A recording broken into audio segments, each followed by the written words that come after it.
Hey, yo. Yeah. Almost on Broad and Olney.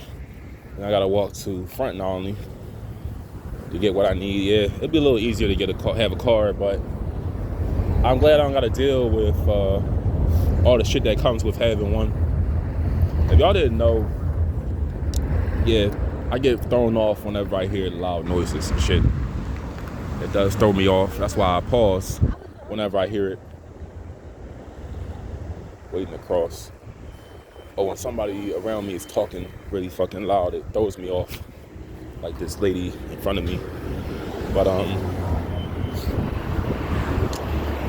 loud noises throw me off. I had this dream. I don't know if it was because of what I looked at on Wikipedia, but today is Bart Simpson's birthday. Happy 10th birthday for the 36th fucking time.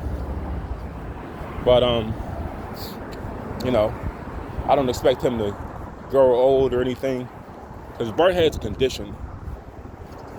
It's called being a cartoon character. He's not going to grow, obviously. He's going to stay 10 years old. But Bart,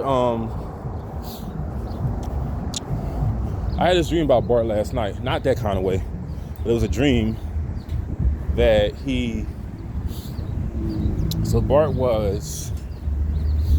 Bart was being either pranked, and that's why I try to write my dreams down. I didn't write it down last night. There was a lot of shit going on. But Bart was being chased or attacked by his dad. That episode where Bart was running from Homer. See, Homer tried to make him sit on the toilet so the water can shoot up his ass, and he didn't have to sit down because he had to pee.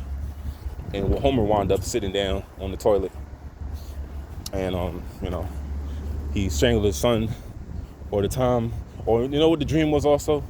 When Homer was chasing Bart outside the house, and Homer was like in his underwear, and he ran on the bus. I think that was what the dream was too. But happy birthday, Bart. You know, Friday is the 5th of April. And we know what the 5th of April is. It's Friday. But it's also a day a lot of these protesters are going to be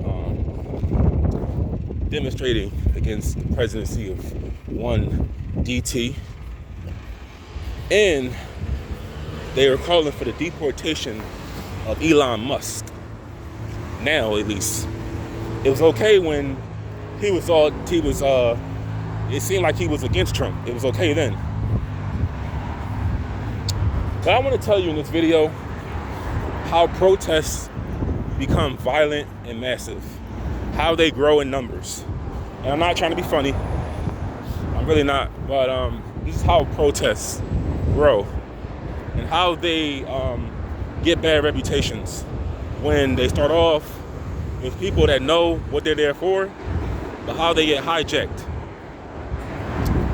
So, and like I said, I'm not making this up. This is what I believe, but I feel like it's a fact as well. So, let's say that you're unemployed, but you're bringing in some money from family or unemployment. You're getting some kind of compensation coming in from the government or disability, whatever. Let's say you don't work and you're like a trust fund baby. Let's say you don't work and you're a college student, or what I like to call a paid vacationer.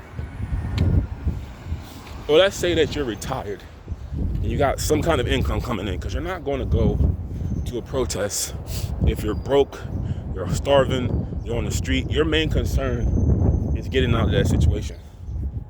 Now, I got a video of attending a protest in Milwaukee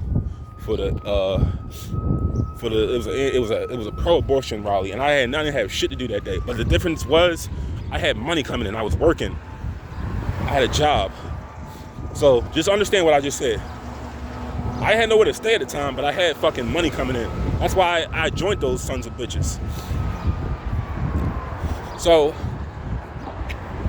unemployed, but got money coming in, college student, lives off parents, retiree, has money coming in. Those three people are walking down the street and they see a crowd of young people with the protest signs misspelled, and they got their mask on. Some of them got the do-rag, like some of them are Antifa probably, and they're walking down the street. And I'm like, what's going on? What are you guys yapping about? Oh, well, so and so, this and that, and I want this person to be arrested. Oh, I think that's fucked up. I don't know exactly who it is you're talking about. I've never heard that person before, but right now, I don't really have shit going on. I don't got shit to do. My wife just left me. Shit, I might as well just join you. I mean, I don't know what this march is about, but I want to just be seen. I want to be heard, and I'm clout chasing right now. I might even post this on social media to bring attention to it myself. But I still don't know what the fuck it is y'all marching about. But I want to be seen. I want to be heard, and I'm just bored right now. So I'm gonna come and join you. And imagine if every block they stop at, someone does that. Someone is like, sorry.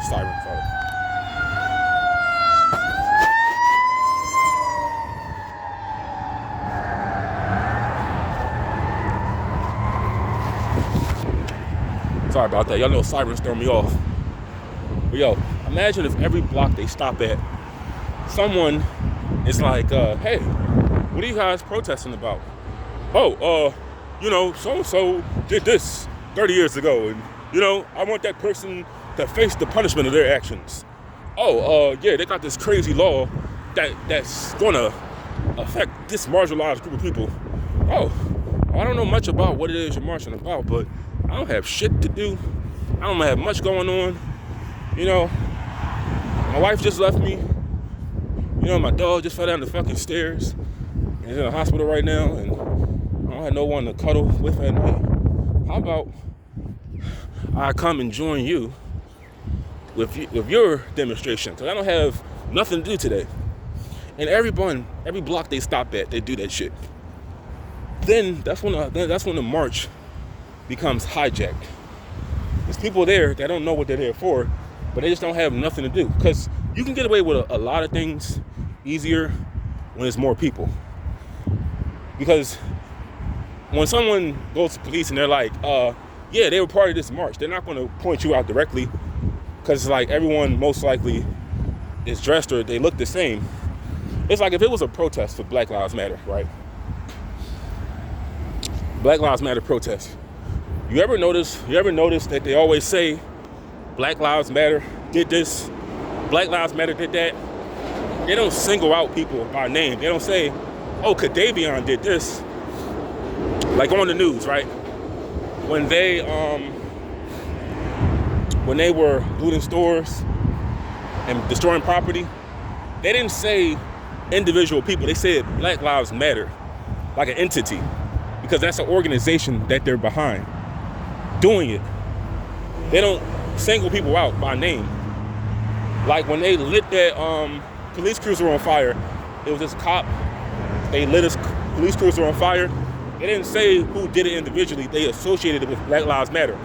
But when they were, when this guy, I think his name was Paul Miller, when he got attacked downtown, they didn't say individual people. They say Antifa. So people that are criminals, that don't have shit going on, they have money coming in, but they have that criminal aspect to them. They can get away with more shit when it's a group behind them. It's like if it was a protest for Palestine, a pro-Palestine protest, and I did some criminal shit, they're not going to call out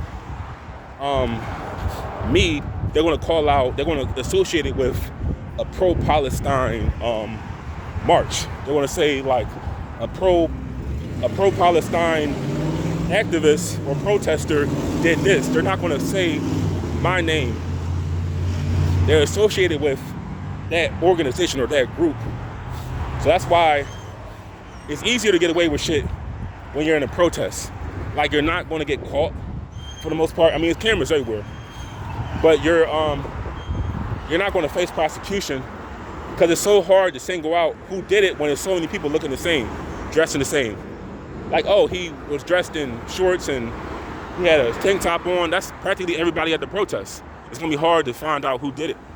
So whenever you see protests being associated with violence, that's because the people that are there, they don't really know what they're there for, but they're there to cause trouble. When the people that were originally there, that were like 50 to maybe less than that, like 25 people that were originally there, they know what they were there for.